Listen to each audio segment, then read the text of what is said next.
శంఖ చక్రాలు ధరింపజేసుకొని కలియుగదేవ ప్రత్యక్ష స్వరూపంలో భద్రాచలంలో శంఖ చక్ర గదా పద్మహాసమునపై ధనస్సు భారాన్ని చేతులు పట్టుకొని సీతామహాలక్ష్మీదేవిగా ఒడిలో పెట్టుకున్న రామచంద్ర స్వామి వారికి రామనారాయణుడికి ఇస్తున్నటువంటి హారతి సుదర్శన హారతి.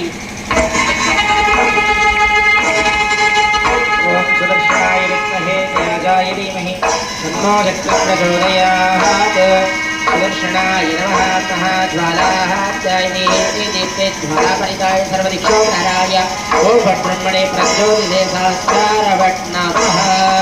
बोल सुदर्शन भगवान की, बोल सुदर्शन भगवान की.